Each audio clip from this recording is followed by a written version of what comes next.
Okay, welcome to Operating Systems Lecture 5. Yesterday we started looking at the hardware interface for an operating system, and we started with the x86 architecture, and we were looking at the instruction set of the x86 architecture just to get ourselves familiar with all the instructions. And we said that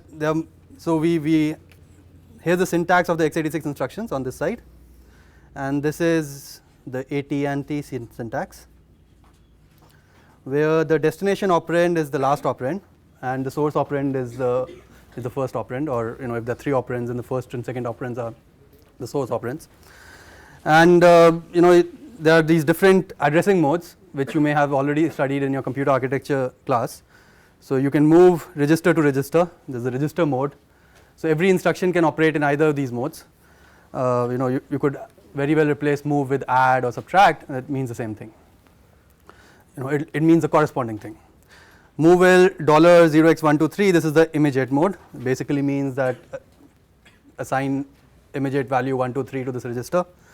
Move without a dollar basically means treat this address as a memory address, and so this is the direct memory addressing mode, right? You may have seen it in your computer architecture class. Then you could say, if you bracket the register name like this, then this basically means it's an indirect addressing mode. Basically means use the address in EBX to dereference memory and get the contents into the destination operand. Okay. So in the C equivalent, it basically means EDX is equal to star of EBX, where EBX is treated as a 32-bit as a pointer to a 32-bit value. And then there's also the displaced mode. So you can specify a displacement along with the indirect mode, so which basically means that add 4 to EBX and then dereference it. And these displacements or immediate values or memory addresses can be 32-bit wide also in 32-bit mode on x86, right? So you could have a full 32-bit displacement with a 32-bit register value, add them and then dereference it. Okay, all right. So the different types of instructions on x86. There are, let's say, data movement instructions like move, push, pop, right? We've already seen move. Push and pop are instructions that operate specifically on the stack. I'm going to discuss the semantics very soon. Each of these opcodes can be suffixed with a character which indicates what's the size of the operand. For example, move L basically means a 32-bit operand, and move B means an 8-bit operand, and move W means a 16-bit operand. So BWL are just syntax of AT&T to specify 8, 16 and 32. Then there are arithmetic instructions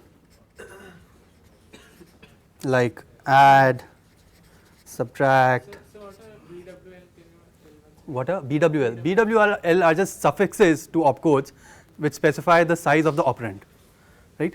So for example, in this here, when I say move, I actually suffixing it with L, which basically means treat these values as 32-bit values, right? If I had instead used B here, it would have meant I'm working on 8-bit values, right? Actually, if I say B here, this is an invalid instruction. This is an illegal instruction because I'm specifying 32-bit registers and I'm using B here. So it's there's some instructions that are not possible.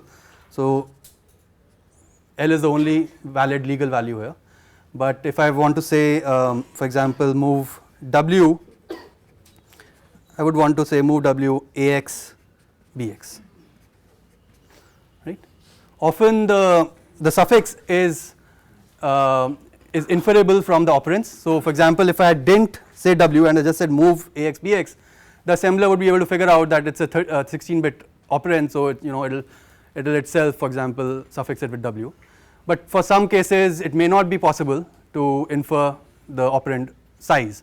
For example, if I have something like, let's say, if I have something like move $123 to memory address 123, right? So it's basically saying move this immediate value to this memory address, right? And there's ambiguity here because you haven't specified the operand size. and it's not possible to infer the operand size from the operands, right?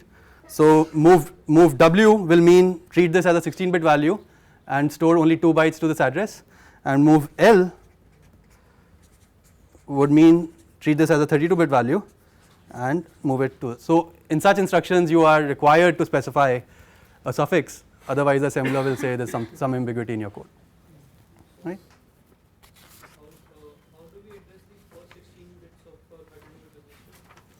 How do you address the first 16 bits of a 32-bit register? Well, x86 gives you this ability to say, so the first 16 bits of EAX are AX, right? And EBX are BX, and so on. You cannot access the top 16 bits of a register directly, okay? Not allowed. All right. Okay. So add, subtract, then, and we also said that these instructions also set up the E flags register appropriately. So for example, if it's a negative value, etc. So they also write the flags, and there are instructions like jump equal, jump not equal, jump less, which read the flags to make control flow decisions. Then there are also instructions like test, which actually don't do anything, they just set the flags. So test is going to check if a value is equal to 0 or not, or things like that. Or you can also have things like shift left or shift right, or rotate left or rotate right, and so on. So there's a huge list of operands that can happen, just to give you a flavor of what on. Then there are IO instructions like in and out, right? So far what we have seen are basically instructions that do arithmetic or data movement that operate on either registers or memory. But what if I wanted to access a device? There are special instructions which are called IO instructions, and the instructions are in and out, and what they mean and what their syntax is, we're going to talk in a few minutes.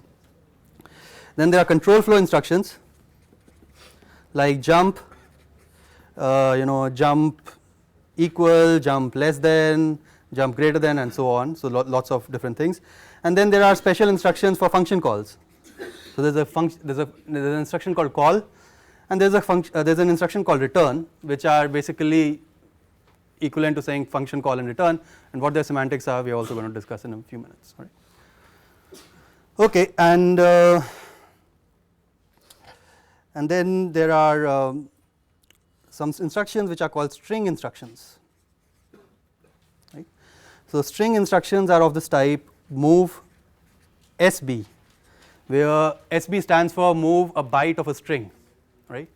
And the default, and this instruction has default operands, the memory address of the, so it's a string instruction which says move 1 byte of data from the memory pointed to by register ESI to the memory pointed to by EDI. All right. So there's a special instruction that can actually do 2 memory accesses in one instruction. It will read a byte from the address of ESI and write a byte to the address of EDI. Right. And the reason this is supported in the x86 architecture is because there are many string operations that are usually done, and you can actually prefix this instruction with what's called a repeat prefix that basically executes this instruction repeatedly, each time incrementing ESI and EDI. So ESI is considered the source address or the source pointer, EDI is considered a destination pointer. Move SB means move a byte from the source pointer to the destination pointer. Prefixing it with repeat basically means keep repeating this, and each time keep incrementing ESI and EDI till a certain condition is reached. And you can also specify under what condition you want to stop. So you can imagine, the hardware designers, what they had in mind was, let's say, things like string copy, right? So if you want to implement string copy, one way to implement it is to implement in using many instructions like a for loop, which basically increments a counter in software. But because it's such a common operation, the hardware designer said let's have a special instruction for it, and there's just one instruction which will, for example, do mem copy or string copy or things like that. Right? Okay, just to know, because just in case you see this kind of code in your programming assignments, you should know what it means. All right, and then there are special instructions which we can call system instructions. These instructions are instructions that are required by an operating system. So far the instructions we have really talked about are instructions that a user program may require, accessing memory, accessing registers. Accessing I/O may or may not be allowed for a user, for an application. So even in and out can be considered system instructions in that sense. But then there are special instructions for system which allow you to, for example, raise an interrupt. Right? What this means is it's called a software interrupt instruction, which basically emulates that I have received an interrupt. Okay.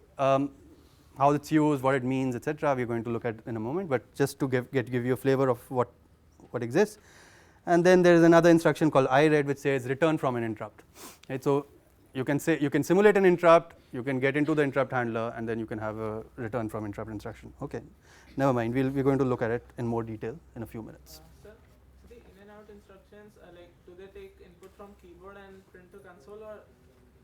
So what do the in and out instructions mean? Just hold on. We're going to discuss it very soon. Right? So what does test do? Test is an arithmetic instruction that just tests, let's say, your operands to see if they are equal to 0 or not, or it ANDs them and sees what. So I mean, it's an example of an instruction that does not necessarily modify its operands, but sets some flags based on the values of the operands. So often, if you want to execute control flow, you can execute test, and then you can execute jump conditional to based on the value of the test. All right. Okay, so we are going to discuss in the next couple of lectures how system calls work, how operating system abstractions work, etc. But before that, let's just talk about how function calls work, right? So how do you, when you call a function, what happens, what kind of code is generated by the compiler, and what kind of so how does it all work inside just in the context of function call before we start understanding how things work for a system call and how does OS do different things, etc. All right. So every process has an address space.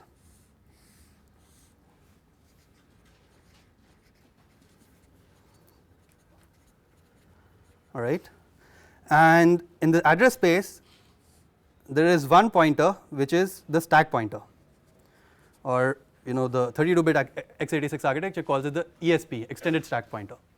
Right?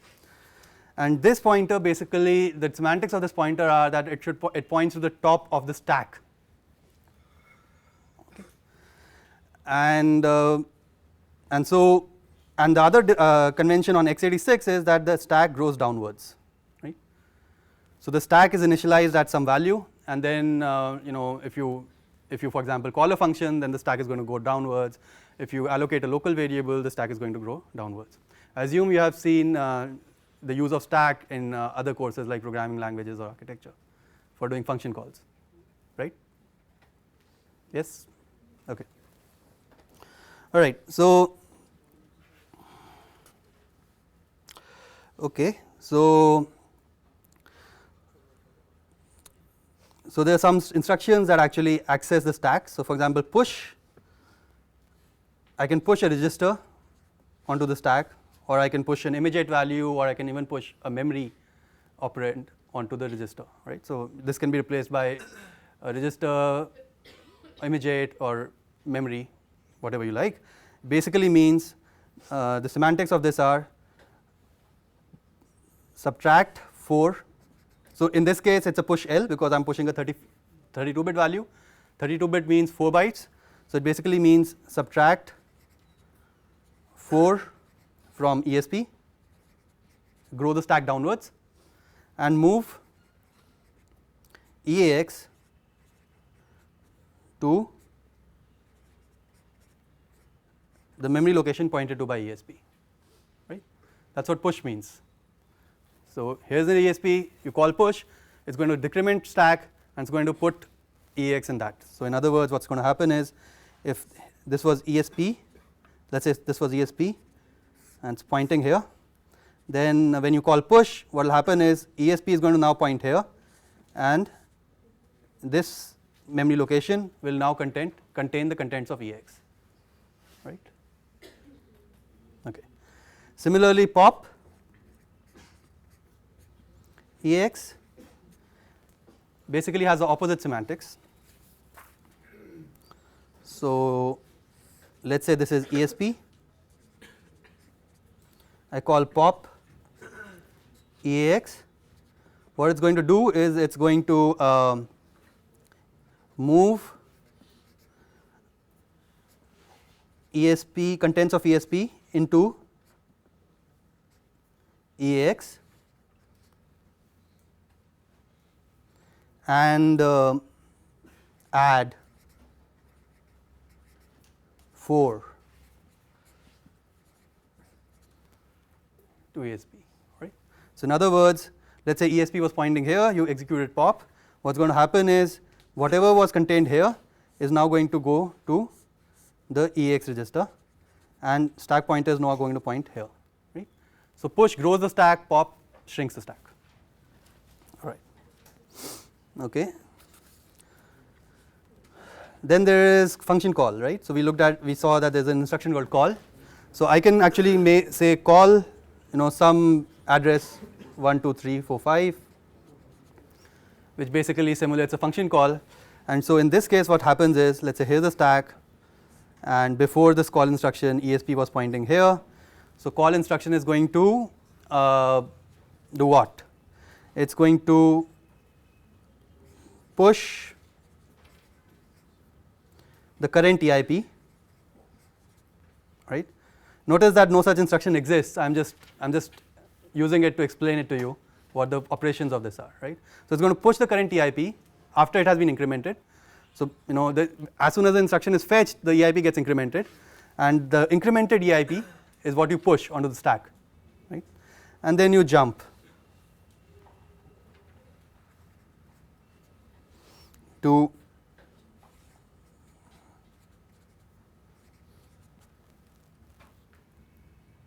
right. So basically you just push the address of the next instruction onto the stack and you jump to the destination, right. So in other words what happens is ESP gets decremented, stack grows, and this contains the address of the instruction following the call site, the instruction following the call site, right. This is also called the return address.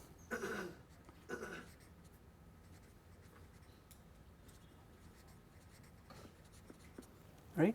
You can imagine why you need the return address on stack, because when the function calls return, that's where he's going to jump back, right. So that's what it means, right. When you make a function call, it's going to execute that, and then when it calls return, you're going to come back to the next instruction. So that's why the way it's done is basically using a stack and a return address stored on the stack. All right. And then there is the return instruction. Basically what it does is it just pops from the stack and puts it in EIP, right. Once again, this is not a real instruction. I'm just using it to explain what return does, right. So it will increment the stack pointer, which means it will shrink the stack, and whatever the value was there, it's going to put it in the program counter or the EIP, and so that's where you go next, right. So it's an indirect branch in some sense. All right. Okay. So a compiler usually dictates how the stack is going to be used, right. So a compiler will have some conventions on how the stack will be used in case of a function call, right.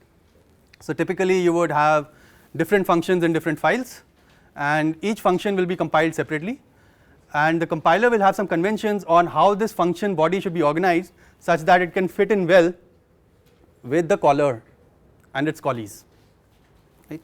So let's look at what kind of conventions does a compiler have, and let's look at one compiler which is a popular compiler that we all use, is GCC. All right. So GCC says that at entry to a function,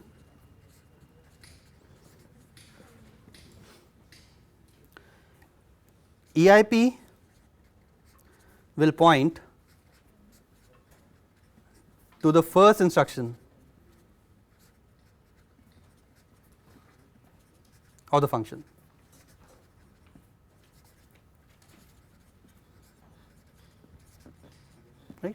obviously. When I say call some function name, the next TIP, the next program counter should be the first instruction of that function. Right? ESP will point to the return address.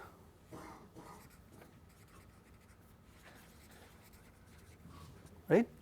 So we saw when you say call, the return address automatically gets pushed, and so if you execute call, your GCC is basically just using the same thing as what the call instruction does. Right? So if you are inside a function call, as soon as you enter the function call, the program counter is the first instruction of the function, and the stack pointer should be pointing to the return address. Right?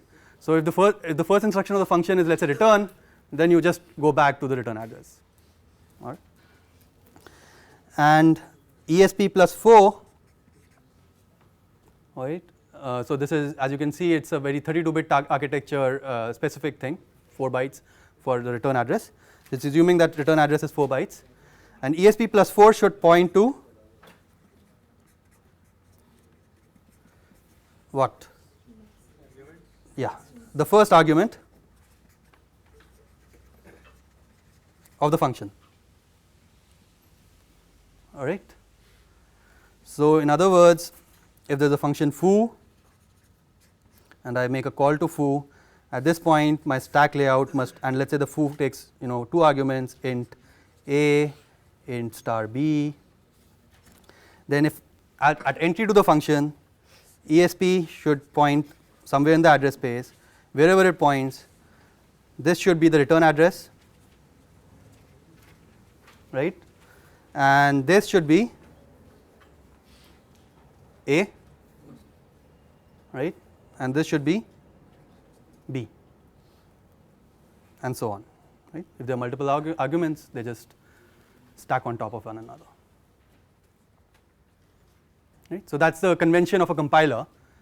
So that's that it uses, and that's what most compilers will use. That a function, when it starts, it can assume the following things about the stack layout. It can assume that the return address is at ESP, and the first argument is at ESP plus 4, and all the subsequent arguments are above it. Right? So it's the responsibility of the caller to set up the stack in such a way before it calls the function. Okay? Yes. Why is it when the function, after the function is called, it will use them in the opposite order, right? It will use A and B and then the return address. So would it be easier if it's done the opposite way? Like the return address is above. Okay, interesting question. So why is return address? So this is in some sense the top of the stack, right? So why is return address at the top of the stack, and why are the arguments below it? Why can't it be the opposite way? Yeah. So firstly, the number of arguments is variable. So it's hard for it's much easier to say that return address is right at the top, because otherwise you have to worry about how many arguments there are, and based on that you have to compute where the return address is going to live. So as opposed to that, because return address is the most common thing that's going to happen, so let's have it at the top. Secondly, when you're calling a function, that's when you want to push the return address. Right? So you're going to push some things, and then you're going to call the function, and that's when you want to push the return address, because after that is the next instruction that needs to be executed. Otherwise, I would have to worry about where I should return, and I have to push that explicitly. Okay, so the instruction that pushes the call, that actually makes the call and pushes the return address, should be the last instruction in the caller. So like when we want to actually the function use A and B, we actually have to go up, either keep return address in a register, use AB, then bring it back. Okay, so if I have to use AB, then I have to actually go up. Is that right? It's just RAM, right? So I don't have to go up. I just specify an address. I just say 4 plus ESP. So it's actually no less efficient than saying ESP, right? Even I can say 100 plus ESP. It's equal in efficiency. It's just an address computation. All right. Sir, Yes. in x86 there is no concept of linked register, that is LR, which is an ARM assembly language, has LR, which is linked register. Okay. So does it have? So the question is really about ARM and x86. ARM has a link register, and x86 does not have a link register. That's true. why and why not, let's defer that discussion. But x86 does not have a special register where it stores the return address. x86 instead stores the return address on stack, right? Other architectures like ARM have a special register where they will store the return address, and now it's the responsibility of the software to actually move that register to the stack in case of nested function calls, right? So that overhead or that extra work from the software is avoided in x86. We use branch and link, it automatically copies it to. Sure, if you use branch and link, what it does is it sets the return address into LR, the link register, right? And now if you make another function call, nested function call, then before that you have to save the LR onto the stack. Okay, so x86 avoids that in some sense. All right, and so that's the entry at the entry of the of a function, and after the return instruction,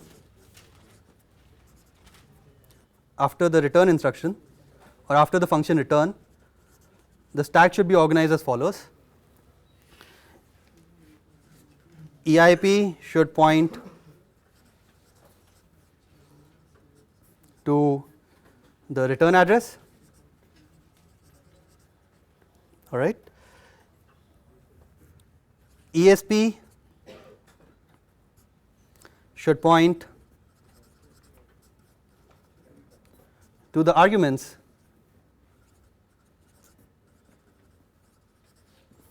that were pushed by the caller.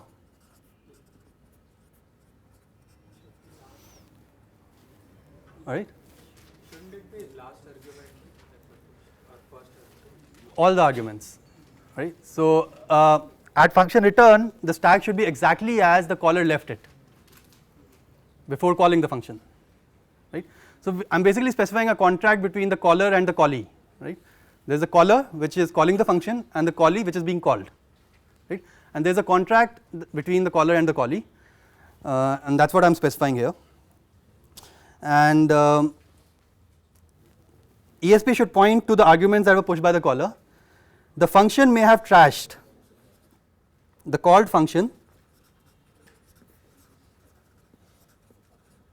may have trashed the arguments.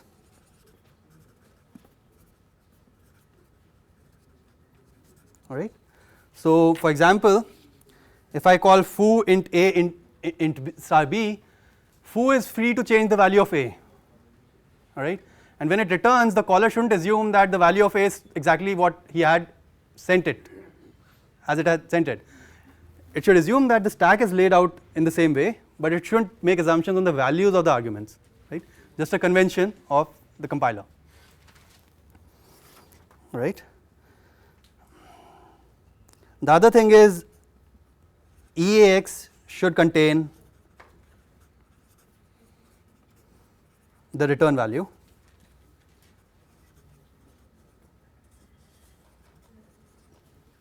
right? Why is B pushed before A? Why is B pushed before A? Just a matter of convention. Okay, there's no reason.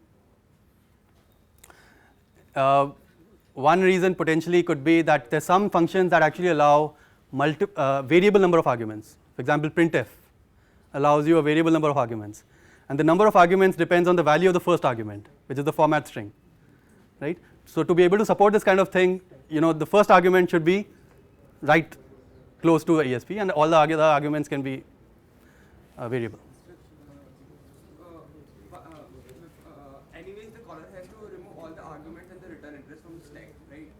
After there is return. Sure. So why is the callee automatically pops all of them out? Okay, so question is, why doesn't the callee just remove the arguments before returning? Why does the caller need to do it? All right. See, it doesn't matter whether the caller does it or the callee does it. The amount of work doesn't change, right? The total amount of work doesn't change.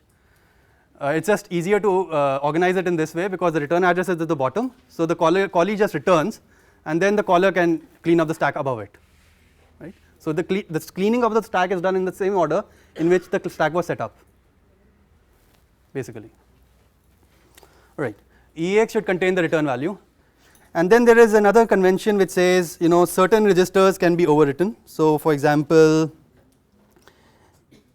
EAX, EDX and ECX may be trashed by the callee, and certain registers EBP, EBX, ESI and EDI must contain the same value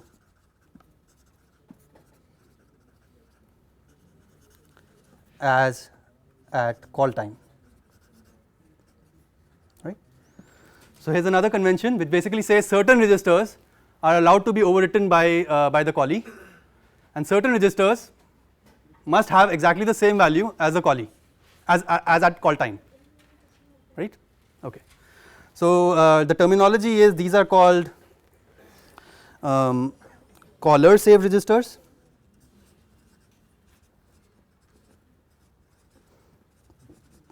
and these are called callee save registers.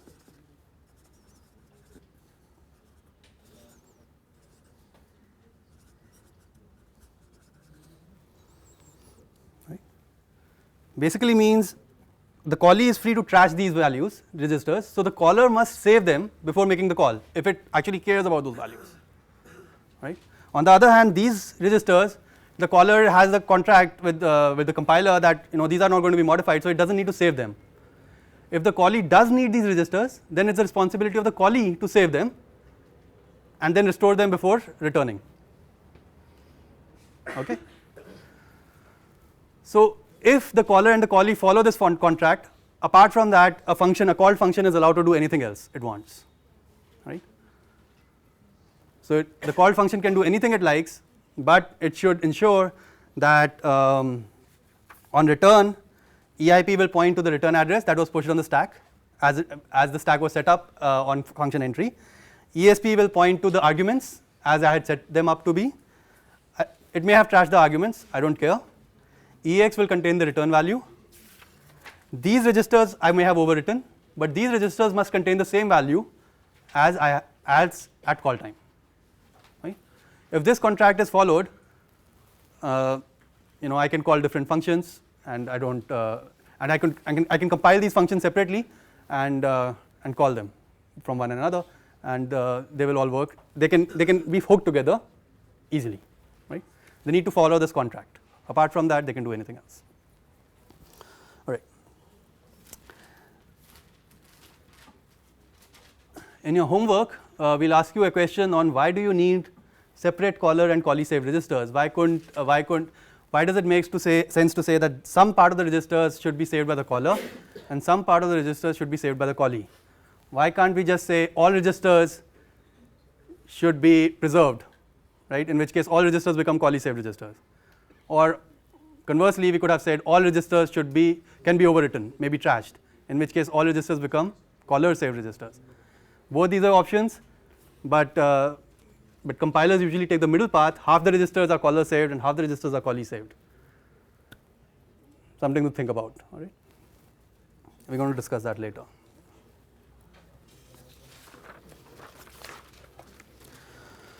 Okay.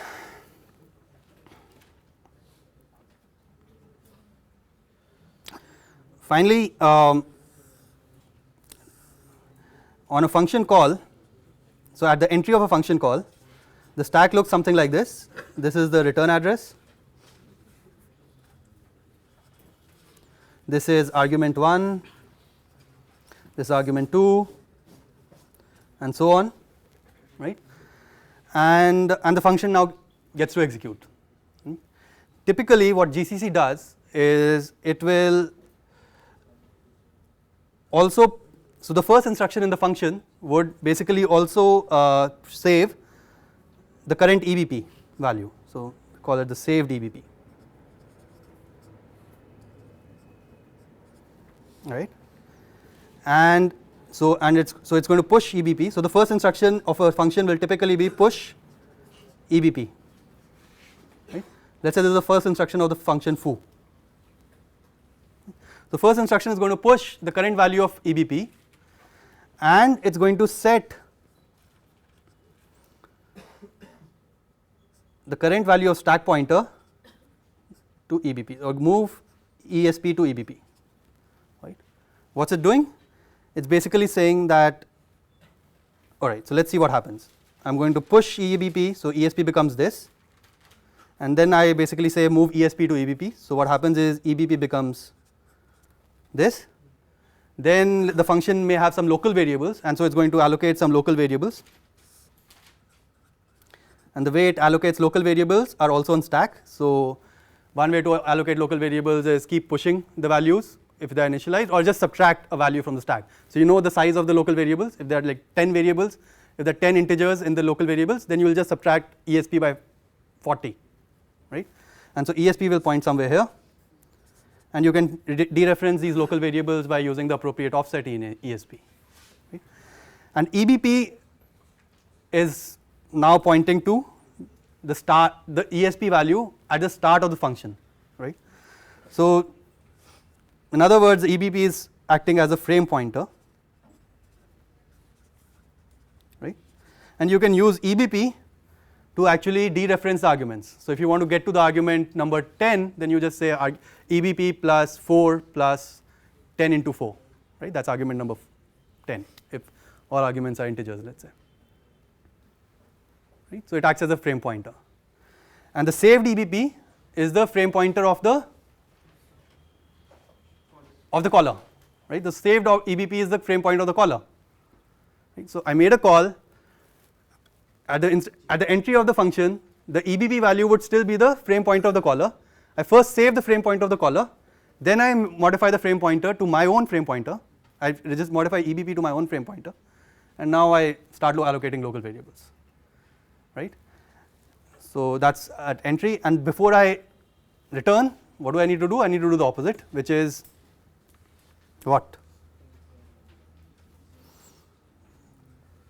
Let's say move EBP to ESP. So I want to reset the stack exactly as, so I may have grown the stack a lot, I may have allocated lots of variables, I may have called lots of functions, and now one single instruction way of resetting the stack is just to say move EBP to ESP, because EBP is containing my frame pointer. So if I just say move EBP to ESP, I've reset the stack back up, and then I just say popl EBP. That's going to restore the saved EBP to my EBP, so I get the caller's EBP back into the EBP register, and then I say return, right. So I go back to the caller, right? So in this way, I save the EBP value, I clobber the EBP value in my code, I write over it, I clobber it, and then before I return, I just pop it back. So recall that EBP was a callee saved register, and so the contract is that the EBP should be exactly the same as I gave it to you, right. And so this mechanism is actually doing that for you, right. So this is a typical GCC behavior, that you will save the frame pointer of the previous caller, and you will initialize the new frame pointer, and before returning you are going to restore the frame pointer of your caller. What this allows you to do are things like, debugging things like you can look at the backtrace of the current call chain. So for example, if I want to say, how many of you have used the backtrace command on GDP or something? Right? For the first homework you've used it, right? So backtrace just tells you what is the call chain, right? So who called whom, who called whom, who called whom, and how am I here? And that's basically done using this frame pointer and saved EBP thing, right? So what it does is, it looks at the current EBP. So firstly it looks at the current EIP, and from that it knows in which function I am. Then it looks at the current EBP, and from that it just displaces it by 4 to get its return address, and from the return address it knows its caller, right? And from that it also knows the saved EBP of the caller, and from that he recurses, right? So he can just do that over and over. So he has the capability of getting the frame pointer of all its callers based on this recursion, right? I just look at my EBP, dereference it, I get the EBP of my caller. I look at that EBP, dereference, I get the EBP of its caller, and so on, right? And plus, if I dereference plus 4 of it, I also get the return address. So with each frame pointer I also have the return address, and that's how I basically have the call chain of the entire. So that's how the backtrace command, for example, is implemented on GDB. Right? So, sir, how does this call chain ends? How does this call chain end? Well, you could just have a terminating EBP value. Well, let's say it's a 0 at some saved EBP is 0, for example, at main. So you could just have some convention that this EBP is going to terminate. Okay, and also notice that EBP was not strictly needed. Apart from debugging purposes, what am I using EBP for? What am I using frame pointer for? I'm using it to reset the stack, number one. But resetting the stack I could have done anyways, right? Because I know how many arguments I've pushed. I just need to pop that many arguments, or how. If I incremented it by 40 or decremented it by 40, I just need to increment it back by 40. So I didn't really need EBP to reset the stack. The second thing I'm using EBP for is to get to the arguments, right? So I say EBP plus 4 is argument number 1, EBP plus 8 is argument number 2, etc. But even that is not necessarily needed, because the compiler knows that at this point ESP is 70 bytes away from the frame pointer. And so because the compiler has the static information, all it needs to do is add 70 to ESP and then add 4 or 10 or whatever to get to the argument. So EBP is not strictly needed, but it's a convenient way of doing things at aged debugging. Right? Okay. Sir, yes. so what if the called function somehow accesses the same EBP while also accessing local variables? Okay. So what if the called function, the callee, overrides the return address or overrides the saved EBP? So then he's violating the contract. Okay. But the call function might not know that that location is exactly the same because it is accessing local variables, but somehow it is coded in such way that while accessing local variables, it accesses saved EBP. So that's a bug in the function, right? If you are supposed to be accessing your local variables and your program could potentially access the saved EBP, that's a bug in your program, in your function, unless it was intended that way, right? And in fact, such bugs have existed historically in a lot of our programs, and such bugs have been used to. So the question is, if I'm accessing a local variable, let's say the local variable is an array, and then I offset into an array, and the offset happens to be bigger than the size of the allocation, and so now I can actually clobber my EBP, saved EBP, or return address and things like that, and based on that I can actually change the execution control flow, because let's say I clobber the return address, I can actually jump somewhere else. And this is a very common attack called the buffer overflow attack, and such attacks have existed, and basically this means that there was a bug in your code. What you should have done was, before dereferencing, you should have checked the size. Right, so the code should really check the size before dereferencing always. Right, that's a safeguard that all code must take, and such bugs have existed, but people are much more aware today, and such bugs are much rarer. Okay. All right. Finally, let's talk about the GCC. Let's talk about a compiler workflow, just to complete this discussion. A compiler has a preprocessor which takes your source program, which has these hash include or hash define directives, and preprocesses them. So it's really a source to source transformation. It takes C code which has these hash defined directives and just produces another C code, right? So it actually doesn't look at the syntax at all. It just does macro expansion. It just replaces that hash define variable with its value, or it expands hash include with the contents of that file, and so on, right? So that's a preprocessor. Then there's a compiler that takes a source file, parses it, and generates an assembly code, right? Assembly code is something that we have seen so far, like all this human readable assembly code like movl, addl, and so on, with their arguments. So a compiler basically parses C syntax and generates assembly code, right? Then there is an assembler that takes the assembly code, which is a string which a human can read, and emits binary code that a machine can read. Right? That's an assembler. The binary code is stored in .o files, like which are called object files. Compiler emits .s files, which are assembly files. Right? So it gets assembled into a binary code. These are called object files. Is machine readable code, and then there is a linker which takes multiple object files, combines them to make one executable. Let's say a.out. So you could have multiple source files. Each source file gets compiled to an object file. These files could have independent functions like foo, bar, etc. As long as they follow the function calling contract, it's okay. Foo can call bar in different files, and the linker is going to ultimately link them all and make them and patch all these references between foo and bar. All right. And then there is the loader. Loader takes the a.out and starts it running. Right. So where have we seen the loader before? In the exec system call, right? So when you call the exec system call, you basically give the name of the executable file, and inside the OS there is a loader that will load that file. The file should be in a certain format, and that file is going to now get pasted into the memory space of that process, and you will start it running by transferring control to the first instruction of that process. Right? So that's the job of the loader.